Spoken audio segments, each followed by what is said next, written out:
12. Moving ahead in this chapter, in the previous two presentation we have done the concept of arithmetic progression and sequence and series, and in this presentation you are going to learn something about geometric progression. A sequence is given, and if you are getting the common ratio between the terms, the ratio you are getting the same, it means that the given sequence is in GP. Then let us start this. A GP geometric progression is a sequence whose first term is non-zero and each of whose succeeding term is r times the preceding term, where r is some fixed non-zero number, and that is called common ratio of the GP. Means we are representing common ratio by r. For example, if you are considering this 3 plus 9 plus 27, if you are considering this series, and if you are observing, if you are dividing 9 by 3, you are getting 3. If you are dividing 27 by 9, again you are getting the ratio as 3.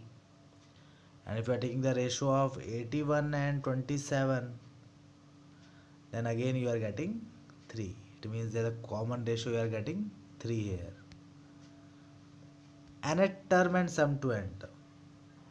If you are considering A as the first term and R the common ratio of the GP, then the term we are writing as AR square and so on, and the nth term is given by AR n minus 1. AR raised to power n minus 1. We are representing the sum of n term. Same as in arithmetic progression, we are getting the nth term of the arithmetic progression, then we are getting the formula for finding the sum of n term. Then this exercise is very similar to that one. Then Sn of the first n terms of the GP.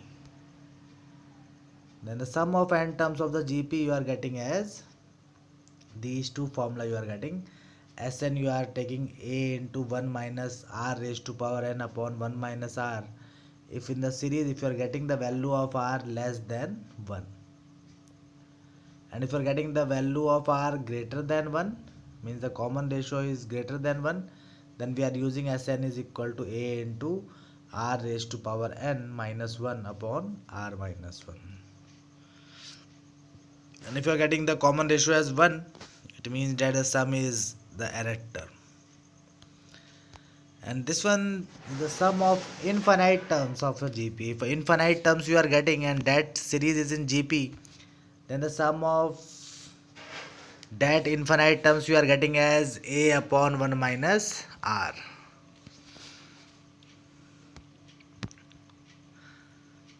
The question on the basis of the sum of infinite terms you are getting at the last of your NCERT book.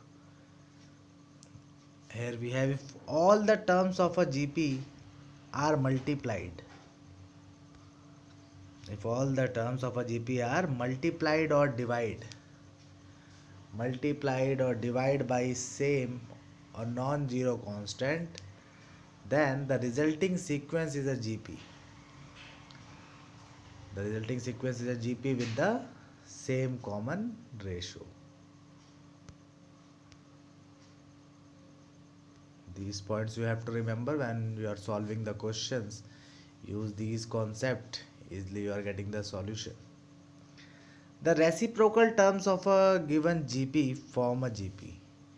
If you are taking the reciprocal of the given sequence, and if that sequence is in GP, then the reciprocals of that you are getting also that numbers are in GP. If each term of a GP be raised to some power, the resulting sequence also form a GP. If the series is in GP and if you are taking the some power of that one, the similar concept, then that is also in GP. And if A, B, C if you are taking A, B, C are the three consecutive terms of a GP, then these three consecutive terms, then we are able to write B square is equal to AC. Because the common ratio is same, it means that if A, B, C are in GP, it means that B upon A is equal to C upon B, and on cross multiplication we are getting B square equal to AC. In some questions, question is given to you sum of the terms and the product of three terms of a GP, then if you are considering these terms A upon R, A and AR, then easily you are getting in that type of question. If the sum of three terms or the product of three terms is given, then if you are taking the product, then these R get cancelled out and easily we are getting the value of A. And if four terms are given to you in the question, then take the term as A upon R cube, A upon R, AR cube. Then easily you are getting the solution. Then this one is new for you, geometric mean. Geometric mean, if A, G and B are in geometric progression, then G is called a geometric mean of A and B, and it is given by under root AB. Geometric mean between A and B is equal to under root AB, square root of AB. And if the two numbers are given and you have to write down the terms in GP in between that two, then you have to take the common ratio as R is equal to B upon A raised to power 1 upon n plus 1, or you may use the concept of nth term and put the value of, also you are getting the same answers. If A1, A2, A3 up to An are non-zero and non-negative, then their geometric mean is given by the product of these whole raised to power 1 upon n. And product of n geometric mean is equal to AB raised to power n by 2. Let us solve some question on the basis of these, and in the first question we have to find the 20th term and the nth term of the GP, and the series is given 5 upon 2, 5 by 4, 5 by 8 and so on. And let us do this. If the sequence is 5 by 2, 5 by 4, 5 by 8, then the first term we are getting as 5 by 2, if you are observing. And for finding the common ratio, we have to divide any two consecutive term, and if you are dividing these, then 5 get cancelled out, 2 4 get cancelled out, and we are getting 1 by 2. Now the value of A we have, value of common ratio we have, and now if you have to find the 20th term, then A20 is equal to AR raised to power 20 minus 1 means 90. Put the value of A and R, then we are getting 5 by 2 into 1 by 2 raised to power 19. On solving these, we are getting 5 upon 2 raised to power 20. Then the nth term. If we are considering the nth term, then nth term is AR raised to power n minus 1. Then we are getting 5 by 2 into 1 by 2 raised to power n minus 1. Then on solving these, we are getting the solution as 5 upon 2 raised to power n. Get the value of A and R and put in the formula, easily you are getting the solution. Let us take one more question, question number 3rd. The 5th, 8th and 11th term of a GP are P, Q and S. 5th term is P, 8th term is Q and 11th term is S. And we have to show this. Q square is equal to PS. Then let us solve this question according to the given question. The 5th term is P, then AR raised to power 4 is equal to P we are getting. 8th term is Q, then AR raised to power 7 is equal to Q. And A11 is S, the 11th term, then AR raised to power 10 is equal to S. And if you are dividing these two equations, the second and first equation, then we are getting the ratio of q upon p. And here if you are solving, then this we are getting as r raised to power 3. R cube is equal to q upon p. And if you are dividing third and second equation, then we are getting r cube as s upon q. It means that these three values are in gp. Then if these values are in gp, then q upon p is equal to s upon q. Then on cross multiplication we are getting q square equal to ps, and this we have to show.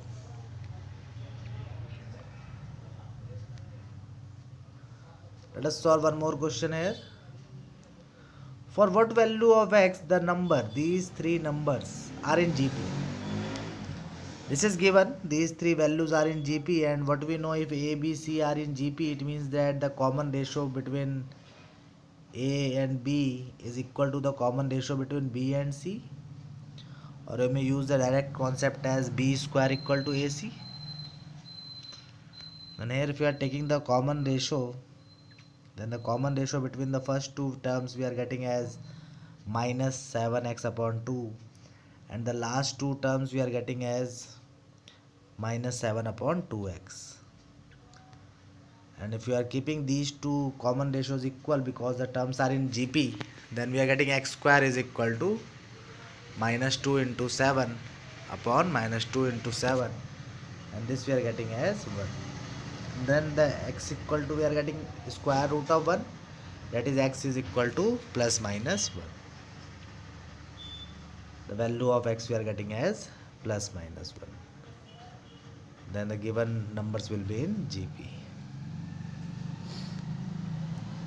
Let us solve one more question. The sum of first three terms of a gp is 39 upon 10. Sum of first three terms of a gp is 39 upon 10, and their product is 1. Then if these kinds of question, if you are getting the sum of three terms or the product of three terms, then you have to take the term as a upon r, ar. Then easily we are getting a solution of these kinds of question. Then let us take the terms as a upon r. The second term I am taking as a, and the third term is ar, be the three terms of the gp. Then the sum of these three terms is 39 upon 10. Then we are getting an equation here, and the product of these three terms is 1. And if you are finding the product, then we are getting a cube is equal to 1. And if you are considering the real root only, then a is equal to 1. And if you are considering the complex root, then a equal to minus 1. And if you are putting a equal to 1 in the first equation, then we are getting 1 upon r plus 1 plus r is equal to 39 upon 10. And on simplifying this, we are getting a quadratic equation. And let us solve this quadratic equation. If you are taking the LCM and on taking the values common, we are getting the two root of the quadratic equation, means the two values we are getting for r, and these two values we are getting as 5r minus 2 equal to 0. Then we are getting r equal to 2 upon 5, and if 2r minus 5 is equal to 0, then we are getting 5 upon 2. Then the required three terms of gp we are getting as 5 by 2, 1, and 2 upon 5. On the basis of these, you have to solve some questions from the exercise 9.3. Not the complete exercise. On the basis of this presentation, you have to solve up to question number 16 only, and rest of the question we are going to discuss in the next presentation. Sai Ram.